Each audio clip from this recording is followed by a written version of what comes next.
Hey, I'm Paul Sponcia. I'm the CEO of the IT company. All of our videos are really designed for one thing, to help business leaders understand how to align IT with their business strategy so that they can go further faster. Further faster means make more money and have more fun. That's ultimately what we want you to do. So thanks for stopping by. Thanks for watching. Hope you enjoy. Hey, it's Paul Sponcia with the IT company, back with Hank Brown. And today we want to talk a little bit about this concept of normalcy bias, which is the term itself actually is new to me. But once you explained it, I was like, oh, well, yeah, that totally makes sense. So let's talk a little bit about that, which I'm going to try to paraphrase, and then you correct and straighten it out for me. So I think what it is, and I'll use business as an example. You know, we talk with a lot of people, and sometimes this is financial. They just can't put their head around it financially, but because they haven't had something happen, they haven't experienced something, it's like it's not real to them, you know. And I've never had a disaster, or I've never had a security breach, probably a big one right now. I've never had that happen. I think in healthcare a lot with compliance around HIPAA, and I've never had data taken out and had to. So why do I need to put all this stuff in place? So is that?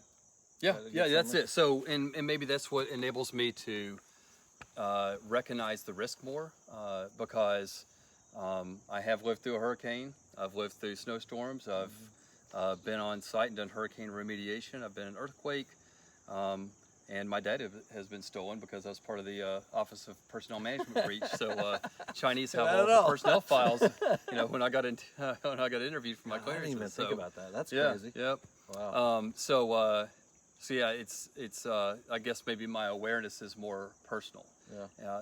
And so the risk is when people, and it's all of our nature. I think it's just, you know, genetically, we make decisions based off of conditions we've observed, more than something that we might have read about.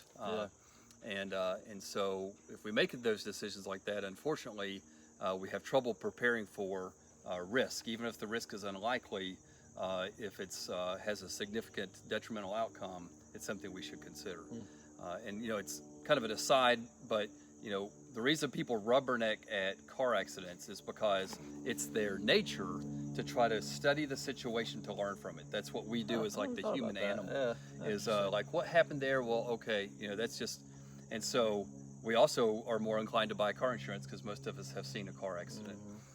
But we're less inclined to buy earthquake insurance because it's less of a risk and less of us have seen that. And you can't buy flood insurance unless you have houses around you. I can't remember the term, but because my house flooded, and they're like, sorry.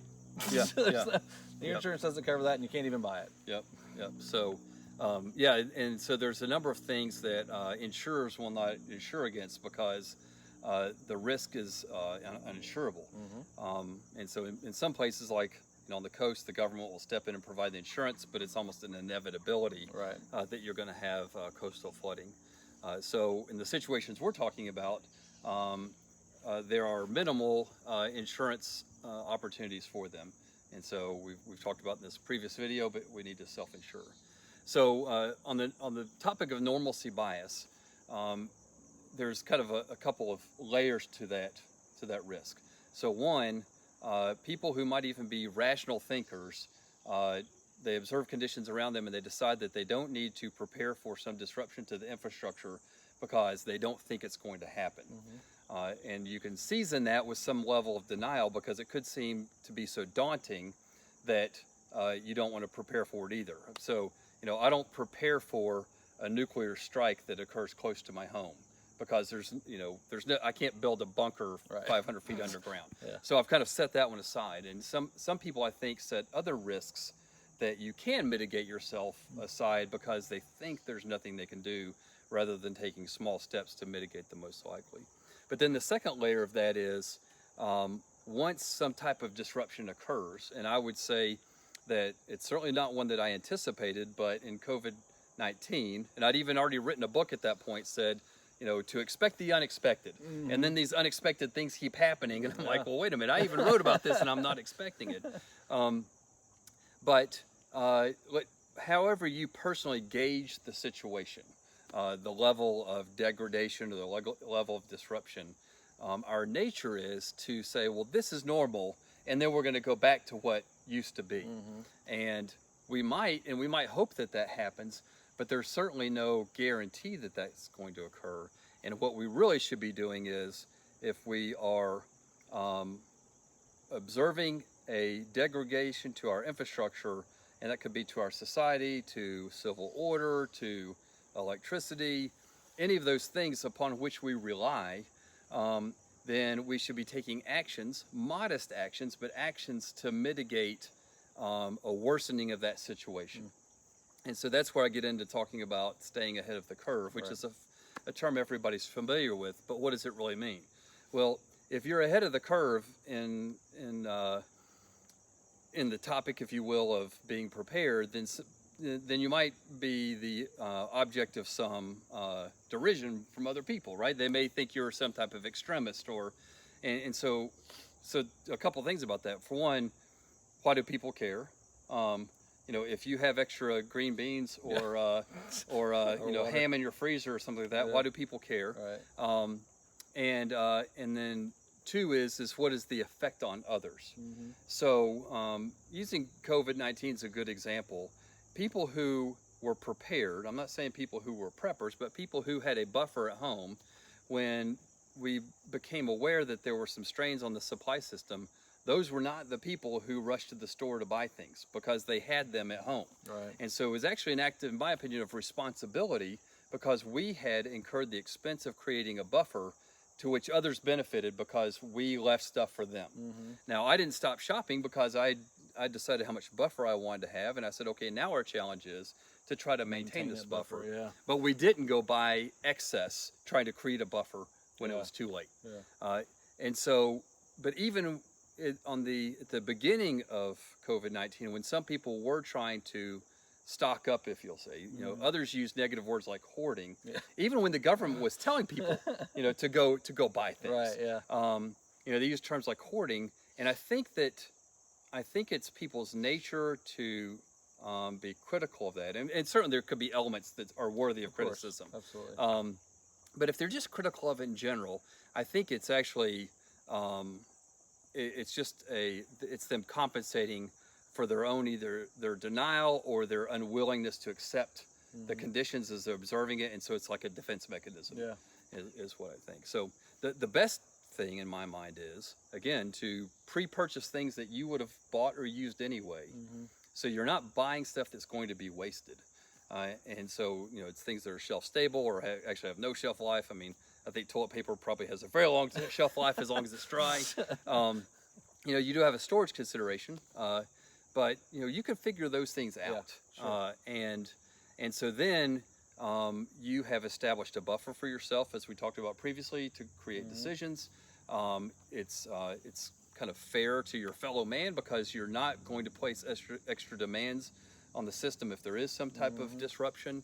And I really think the peace of mind for you and your household is beneficial as well. There's kind of a lot of anxiety in our society, and I think that if people feel like they have maybe a little ability to be independent, they might feel less anxious because they're less dependent on others. Yeah, that's good. Well, and as I listen to you talk and we talk, and I think about normalcy bias. I mean, I think it makes sense. I mean, another way to word it is we just become complacent. We're happy with what we have. Nothing bad has happened to us, so we just assume that everything is okay. And there are people that are just generally wired the opposite way, that are just nervous, and and there's people like that. But I think a lot of us aren't. But I think of it in my encouragement from a business perspective, and a family perspective, is again to go back and just have the conversations. And I think a lot of businesses, we call this, our whole podcast, aligning IT, and the whole idea of aligning IT is simply aligning what you're doing with technology to what you're trying to do from a business perspective. It's not this novel concept. It's just saying, my objective as a company is, these three things in 2021. Technology is a critical piece of the business. How do I make sure that technology is supporting my goals? And so part of that is just making sure technology is not hurting your goals, which goes down to like normalcy bias. The opposite of it would be planning, discussing, preparing. Hey, what could go wrong? You know, what technology problems could we have in 2021 that would prevent us from reaching our plan?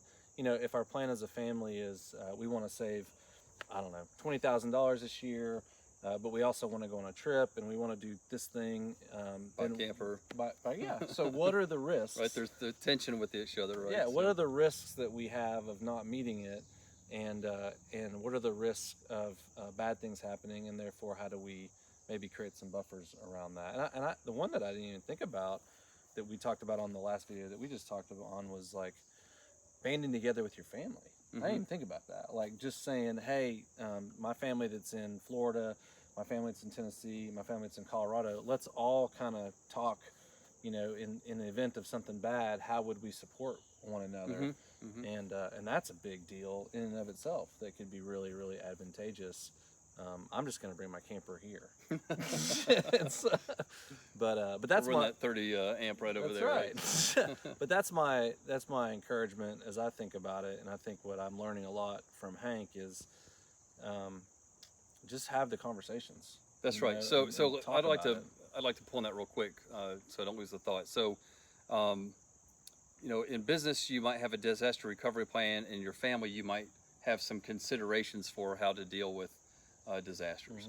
And so I might use an example in our home. You know, and sadly, a lot of times when people die in a house fire, it's because someone's gone back into the home to try to look for somebody else or even a pet or something like that. And so it's very important that everybody knows where to go. If the house is on fire and everybody goes out different doors, everybody should go to the same spot. And so every once in a while, we'll just have that conversation. Hey, where are we going to meet?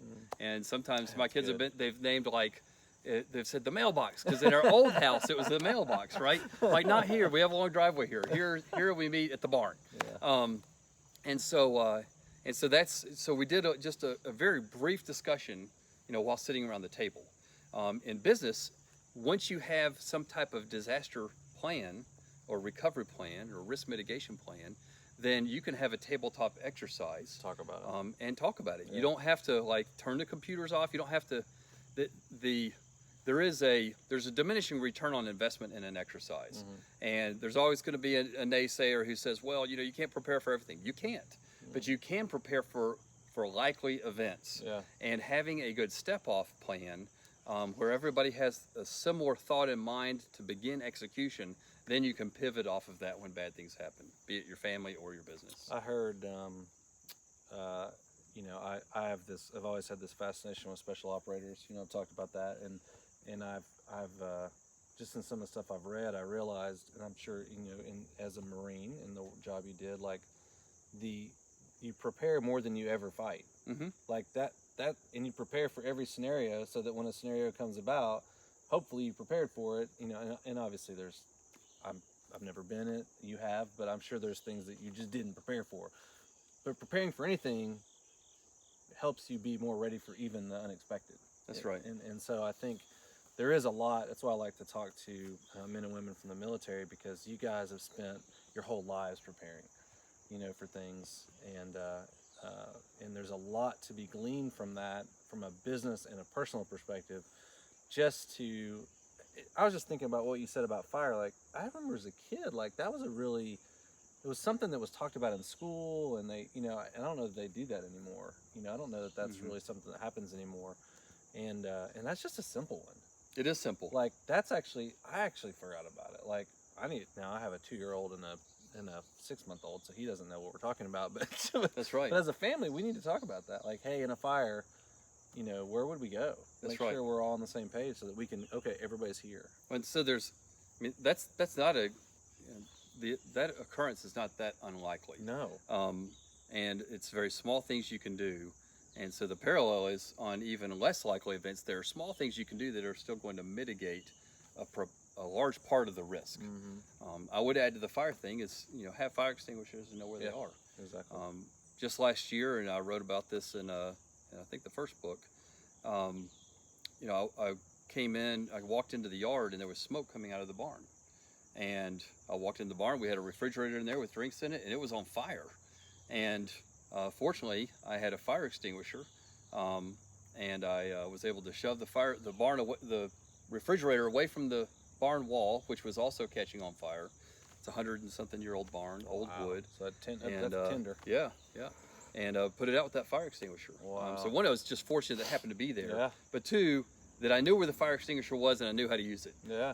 And if I hadn't been able to do that, then the barn would have been a loss. Yeah. And that can be in your home also, Yeah. or your car, even Yeah. for that matter. No, that's really important. So it doesn't have to be. I think when people hear even preparation, they go straight to whole house generators and Yeah. bunkers and 2 years worth of food and people who choose to do that in their life. There's things to be learned from them, and about 5% of Americans would probably consider themselves to be preppers. And I don't fault them in any way, and I study some of the stuff that they do. But I think that they're preparing for things that are less likely to happen. So I'm going to put less resources toward it. But that doesn't mean no resources. This doesn't have to be a binomial decision. Right. Well, again, using like a risk probability matrix, there's a risk that things will happen that may be high.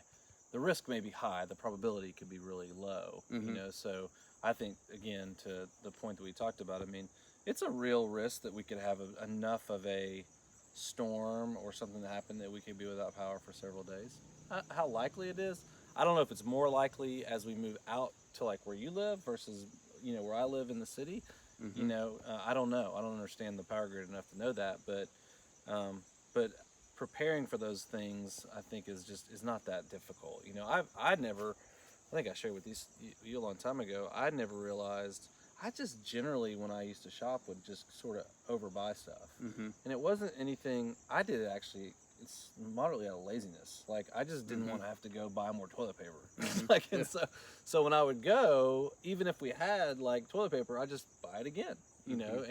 And before I knew it, I just would have kind of a lot, sitting around. And I did that with a lot of like dry goods and things like that. Not crazy, but I would just like, yeah, we should just get another one. And so I think if we just practice that, you'd probably just build up a small buffer that would let you last a week or two that you didn't even know you did it. You can. I would put just a slight amount of I don't know if I call it science behind it, but I have a worksheet in the book, and I think I have it hung on the website in Excel where you can download it. But you can do it on a piece of paper too. Just take your average weekly grocery list, and just divide it. If you could take a year. And if you took a year, you could divide it by 25, and so every time you're at the grocery store, buy 1/25 more of something. And at the end of a year of doing that, you're going to have a 2-week buffer, but it's going to be everything. It's going to be comprehensive. Right, that's smart. And so we call those pre-purchases. There may be a few things that you want to buy or need to buy that you wouldn't normally buy, and I'd call those an add-on. So if you have like a big water storage container, that's not something you would normally buy. But those expenses are normally not that prohibitive either. That's smart. Cool. Well, again, thanks. This is really, I think, learning a little bit about normalcy bias. And I think just everything, as I think about it, is about awareness. And so I'm hoping with these videos that we're just helping people be more aware. And as we keep talking about, just start having discussions, start having conversations. As a business owner, as a business leader, make it part of your cadence, as part of your leadership team, or ownership team or whatever, to say, what if this happened? What if this happened? What would we do? And make some simple decisions to buffer yourself as a family. Golly, I just think after you listen to this, God, go talk to your family about fire. Because that actually probably is, of all the things that would happen, that's probably higher than even a break-in. Absolutely. Having a fire. Absolutely. So I think that I shocked the number of people that I know that have had a house fire. And so I think that'd be my message to everybody is start the conversations. Don't get complacent into normalcy bias, and also don't go crazy, but learn a little bit of a lesson and be a little bit more prepared than the next person. I mean, I think it's, I wish I could remember the exact statement, but you have to survive a disaster to be able to actually talk about it. And so the first step would be being prepared to survive it. Right. So I appreciate it. Yeah, thank you.